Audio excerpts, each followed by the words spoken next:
at 915 Murray Drive, nothing visible from the two-story commercial. Action command on fire 1. So this is not a medical run, but it's a structure fire, so we go on those too. Fire 1, please. You had me to the run at engine 5 and 220's on, show me 97. They are trained to revolve their day around emergencies. So we're here to transport people when they call for us. Just a 2-hour span on a Wednesday afternoon. Try to do it in the safest and the best interest of the patient. They hardly stopped. A lot of them are small fires, never materialize into anything major. First a small fire. It's not a big, long, drawn-out process. We go out to Winchester, cross Walton. Then a behavioral call. There's a court up here to our right. And then a fall. But there has recently been a change in protocol for these men. They make a call now that they've never made before. You guys are under a pilot program right now to test sirens, right, and how you use them. We're trying something new to where it's based on the severity of the patient and if they actually need to be transported emergency to the hospital. The thought being, if it's not an emergency in the eyes of the trained EMS crew, it's not necessary for safety reasons. Statistically, firefighter Nick Stump says this sound and these lights can hurt more than help.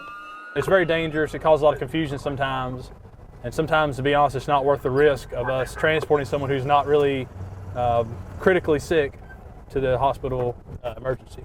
And we have a lot of distractions that can keep sirens from being heard. Public Safety Commissioner Ronnie Baston says the pilot program will continue to the end of the year. Before, lights and sirens were used on calls no matter what.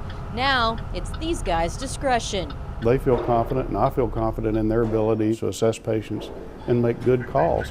We stayed with EC1 for a couple of hours. 2 medical calls. The first didn't warrant lights and sirens. For a female, 66-year-old female injured in a fall from a gray Chevy pickup. The second, Stump says, probably wouldn't have. However, one downside of not being so rushed is less buggies available for the next run.